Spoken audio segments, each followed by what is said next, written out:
Oi gente, tudo bem com vocês? No vídeo de hoje a gente vai aprender mais um pouquinho de matemática e o assunto hoje é função linear. Para a gente entender o nosso objeto de estudo, a gente precisa saber primeiro o que é o nosso objeto de estudo. Então é por isso que a gente vai aprender agora o que é uma função linear.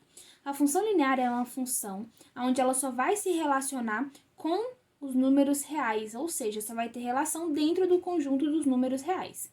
Ela é uma função do primeiro grau e é definida como f de x igual a ax, sendo a um número real, justamente por ela só se relacionar com números reais. Essa função é um caso particular da função afim f de x igual a ax mais b quando b é igual a zero. O que isso significa? Isso significa que toda função linear é uma função afim. E existem três formas de classificar a função linear, que é como nula, crescente e decrescente. Para ela ser nula, eu preciso necessariamente que o meu a seja igual a zero. Porque vocês concordam comigo que independente do meu valor de x, se o meu a for zero, o f de x sempre vai ser zero? É isso que a gente vai olhar aqui embaixo, ó. Então, eu tenho o meu f de x, formato ax, né? Se o meu a for zero, isso é fixo aqui,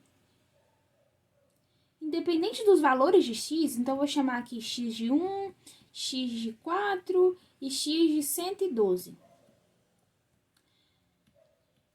E aí eu vou fazer a função deles. Então, f de 1 é igual a 0, né, que meu a é fixo, vezes 1, que isso vai dar 0. O f de 4, a mesma coisa, né? 0 vezes 4, que é igual a 0. E o f de 112, 0 vezes 112 também é igual a 0. Então, isso prova que quando meu a for 0, meu f de x sempre vai ser 0. E quando o a for 0, ela vai ter o nome de função linear nula. Para a minha função ela ser crescente, eu preciso apenas que o meu a seja maior que zero, ou seja, que o meu a seja positivo. E para que a minha função seja decrescente, eu preciso apenas que o meu a seja menor que zero, ou seja, o a negativo. Então, agora que a gente entendeu isso, a gente vai passar para o gráfico, ou seja, representar a função linear dentro de um gráfico.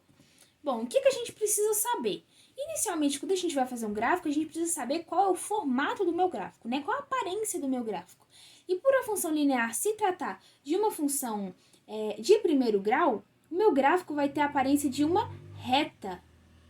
Sempre de uma reta. E é isso que a gente vê aqui, né, nessas várias funções, nos gráficos dessas diferentes funções, são retas. Outra questão muito importante é saber que o meu ponto sempre vai passar pela origem, que é o meu ponto aqui, ó, 0, 0, que é essa origem aqui. Por quê? Porque a gente sabe que quando a gente vai construir um gráfico, a gente atribui valores para x e encontra os valores de quem? De y. Lembrando que o meu y é quem? É o f de x, né? F de x é y. Então, quando o meu x for zero, quanto que vai ser o meu f de x? Meu f de zero é igual a a vezes zero. O f de zero é igual a zero. Então, o meu y é igual a quem? É igual a zero. Então, é por isso que eu vou ter aqui o ponto 0 e 0 pertencendo sempre ao meu gráfico. E o último ponto, mas não menos importante, é sobre a inclinação da reta, que ela vai variar necessariamente do meu A. Então, a gente vê aqui, ó, que o meu A é 2, aqui o meu A é 1 e aqui o meu A é meio. E quanto mais o meu Azinho cresce, mais a inclinação cresce. Por quê, gente? Porque o meu Y, ele depende de quem? Do A e do X. Só que o X é um termo independente. O que isso significa? Que independente do valor de X que eu tenho, vamos supor que eu tenho X igual a 4 aqui. E esse X vai ser fixo. Então, quanto mais eu cresço com o A, maior vai ser a minha inclinação. Se o meu X for 4 e o meu A for 2, eu tenho que Y é igual a 8. Então, vai ter aqui, o 8 vai estar mais ou menos aqui. Então, isso vai estar aqui, ó. Mais ou menos. Então, a gente passa aqui. Beleza. Isso aqui ficou meio fora, né? Mas finge que tá reto. E se o meu A for 3? Isso aqui vai dar 12. Então, o 12 vai estar bem mais em cima, né? Bem mais em cima. E a gente traça aqui. Olha lá, bem mais inclinado. Então, dependendo da variação do meu A, isso vai também depender da variação da minha inclinação da reta. Então, agora a gente vai fazer exercício para ver se a gente captou bem aqui a ideia, né? Então, vamos lá. Seja g de x igual a menos x, uma função. Em relação às características de g, é correto afirmar que o gráfico dessa função é uma parábola. Qual, gente, que é o formato dessa função? Essa função aqui, ela não tem o formato g de x igual a ax? Por quê? Porque o meu a não é menos 1? Menos 1 que multiplica. Se o menos 1 multiplica x, eu tenho o quê? Menos x. Então, essa função minha g de x, ela é igual a menos 1x. É uma função linear, então o gráfico dela é uma reta, não é uma parábola. Letra B. G de 0 é igual a menos 1. Como que a gente resolve isso? Substituindo, né? Então, quem que é o meu g de x? Menos x, né? Então, o meu g de 0 é igual a menos 0. Como não existe menos 0, o meu g de 0 é igual a 0. Então, não é menos 1. Letra C. Essa função é crescente. Como eu sei que a minha função é crescente ou decrescente? Ela depende exclusivamente de quem, gente? Do meu a. O meu a é negativo, a função é decrescente, então ela não é crescente. Esse aqui está errado também. O ponto 1 e menos 1 pertence ao gráfico de G? Como a gente sabe se esse ponto pertence ou não pertence ao gráfico? Se ele satisfaz a minha função. Então, a gente vai trazer isso para cá. Ó. G de x é igual a menos x. G de x é y, né? Então, y é igual a menos x. Quem que é o y que ele me deu? Menos 1. Quem que é o meu x? É 1. Menos 1, menos 1. Menos 1 é igual a menos 1? Sim. Então, esse aqui tá certo. E a letra E. O gráfico dessa função não cruza o eixo das abscissas. A gente não falou que ele pertence ao ponto 0 e 0? Que todo gráfico pertence ao ponto 0 e 0? Se ele pertence ao ponto 0 e 0, necessariamente ele cruza o eixo das abscissas. Então, essa daqui já foi desclassificado. Próximo exercício. A função que representa o valor a ser pago após um desconto de 3% sobre o valor X de uma mercadoria é... Isso aqui é bem interessante. Então, vamos lá. A função que representa o valor a ser pago após um desconto de 3%. O que é 3%? Eu tenho um total, que é 100%, menos 3%, né? Que isso aqui é a mesma coisa, né? Que 100% menos 3%. E isso é igual a isso.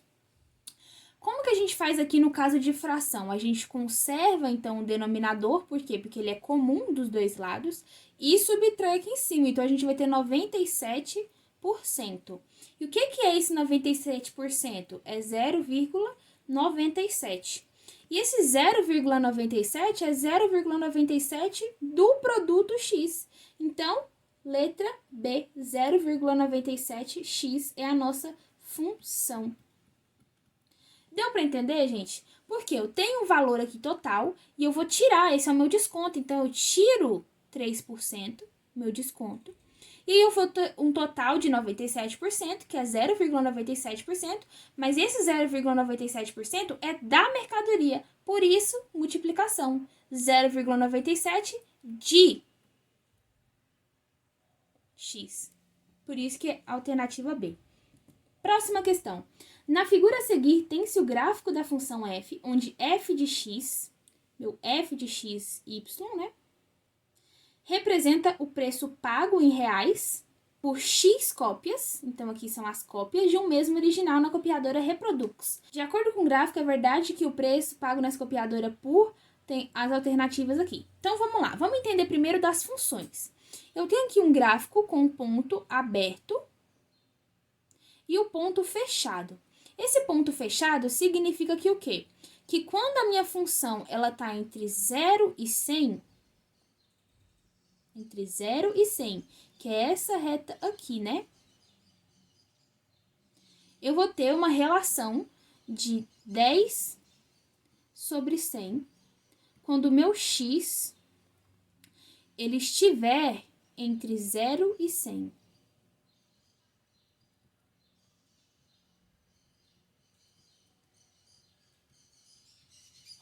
E isso é a mesma coisa que o quê? corta aqui, 0,1. Quando o meu x ele for maior que 100,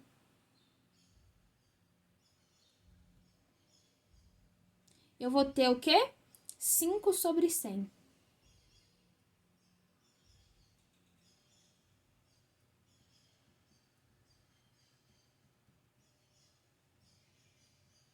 Que isso é a mesma coisa que 0,05. Beleza, gente. O que a gente tem aqui agora? Os valores das cópias. Então, eu tenho aqui 228 cópias. 228 é maior ou é menor que 100? É maior que 100. Então, 0,05 vezes 228. Então, a gente faz aqui no cantinho, né?